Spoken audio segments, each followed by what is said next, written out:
Sir Jaganmohan Reddy గారు భార్య YS Bharati గారితో కలిసి పాస్పోర్ట్ కార్యాలయానికి వెళ్ళడం కాస్త చర్చకు దారితీసింది సార్. ఎందుకు వెళ్ళారు ఈ టైంలో పాస్పోర్ట్ కార్యాలయానికి?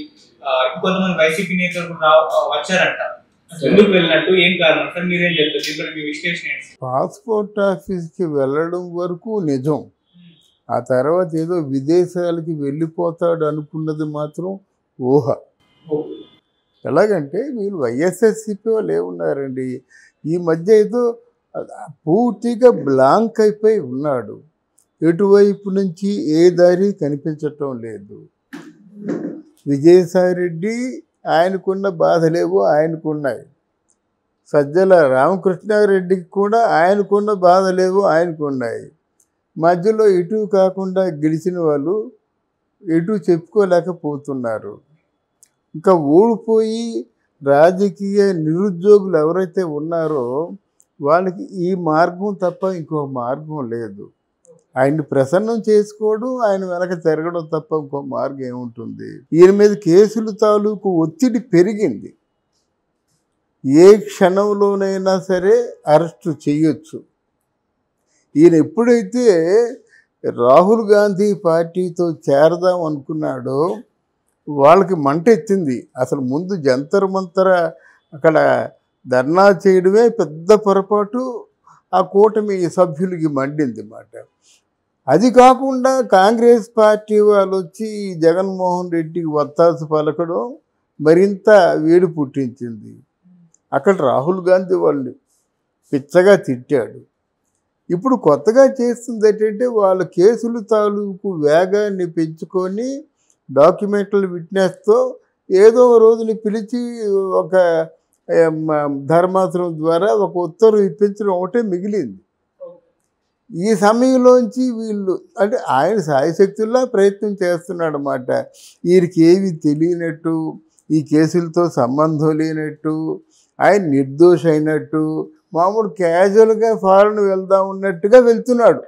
ఫారెన్ అవి అంటే పాస్పోర్ట్ ఆఫీస్ కోసం వెళ్తాడు. వీళ్ళు ఏం చేస్తారంటే దీనికి ఒక క్లారిటీ కావాలి కదా. సెంట్రల్లో ఉన్నటువంటి ఇంటెలిజెన్స్ డిపార్ట్మెంట్ని సంబంధిత ఈ కేసులు ఉన్నాయి కదా, వాళ్ళు సుప్రీంకోర్టునేమో సంప్రదిస్తారు. ఈ పలానా ఆసామి ఫారెన్ వెళ్దాం అనుకుంటున్నాడు, ఏదో వైద్య పరీక్షల నిమిత్తం ఏదో ఒకటి చెప్తారన్నమాట.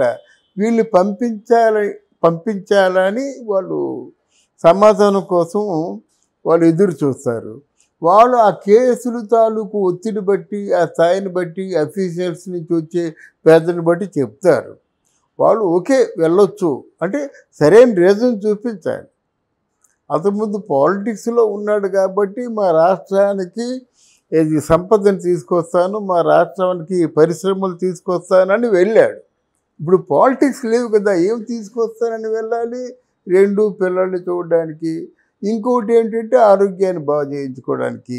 ఆ ఆరోగ్యం ఎవరు బాగు చేయించుకుంటాడు? జగన్మోహన్ రెడ్డికా లేకపోతే భారతీదేవికా? ఒక డిపెండెంట్ ఉండాలి కాబట్టి భారత్ని కూడా పంపిస్తారు. ఏది వాళ్ళు గ్రీన్ సిగ్నల్ ఇస్తే. ఇక్కడ ఏమైందంటే ఆయనలో ఒక భయం పుట్టుకొచ్చింది. అప్పటికే హిమాలయాలకు వెళ్ళిపోతానంటాడు, అప్పటికి ఇంకెక్కడికో వెళ్ళిపోతానంటాడు.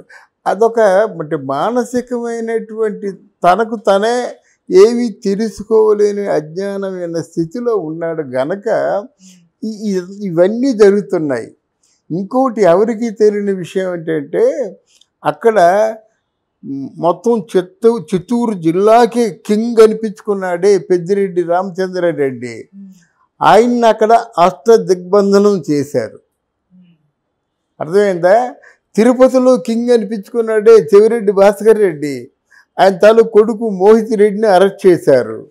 నెక్స్ట్ కమ్స్ టు ఈయన జగన్మోహన్ రెడ్డి. ముందు అన్ని దారులు కట్టేసిన తర్వాత ఎత్తుకెళ్ళిపోవడం చాలా సులభం కదా. అదేదో జరగబోతున్నట్టుగా ఈయనకి ముందుగా తెలిసి ఈయన ప్రయత్నం ఈయన చేస్తున్నాడు, కానీ ఈయన ప్రయత్నం సక్సెస్ఫుల్ అవ్వదు.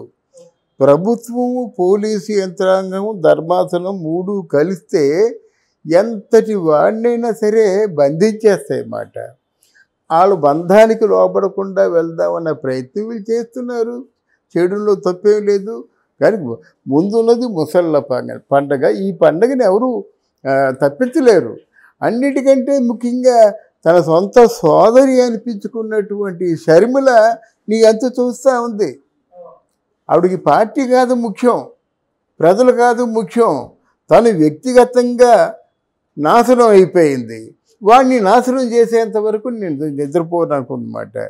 ఇన్ని అంటే బలాలు కలిసి నిన్ను బలహీనుని చేసినప్పుడు నీ ప్రయత్నాలన్నీ వృధా. చేసుకున్న వాళ్ళు చేసుకున్నంత అనుభవించక తప్పదు. సార్ ఇప్పుడు కూడా సార్ 40 రోజుల్లో 4 సార్లు బెంగళూరు వెళ్ళి అక్కడే ఉండడం మనం చూస్తూ ఉన్నాం సార్. బెంగళూరు ఎందుకు వెళ్తున్నారో కూడా తెలియదు. ఎంత రీజండి బలివారే. ఆయన సాదాసీదా మనిషి అండి. ఆయన ఒక ఆదాని అంబానీ నిజమండి. ఏంటి అది సింపుల్గా తీసుకోవద్దు. లక్షల కోట్లు నిర్వహణ అంటే ఏమిటో ఒక చిన్న ఎగ్జాంపుల్ చెప్తా. శోభన్ బాబు గారికి 1,00,000 కోట్లు ప్రాపర్టీ ఉంటుంది. ఆ 1,00,000 కోట్ల ప్రాపర్టీని చూసుకోవడానికి 50 మంది సీనియర్ మేనేజర్స్, 50 మంది చార్టెడ్ అకౌంటెంట్లు, ఇలాగ ఒక వ్యవస్థ 500 మంది గ్రూపు వ్యవస్థ పనిచేస్తుంది. అలాగా ఈ ప్రాపర్టీని మేనేజ్ చేసుకోవద్దు. బెంగళూరు ప్యాలెస్లో మైసూరు మహారాజుకున్నటువంటి ఆ కోట పరిధి 20 ఎకరాలు. కానీ బెంగళూరులో జగన్మోహన్ రెడ్డి తాలూకు ప్యాలెస్ 33 ఎకరాలు. అర్థమైందా? అందువల్ల నిర్వహణ కావాలి. ప్రాపర్టీ అండి, ఎక్కడ చూసినా ప్రాపర్టీ.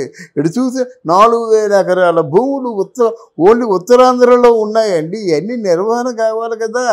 కబ్జా చేసిన భూములు 33 ఎకరాల పెద్ద ప్యాలెస్ ఉంది బెంగళూరులో. ఎన్నో ఇండస్ట్రీస్తో, అంటే నాకు తెలిసినంత వరకు అఫీషియల్గా 157 కంపెనీలతో సత్సంబంధాలు ఉన్నాయి ఆయనకి.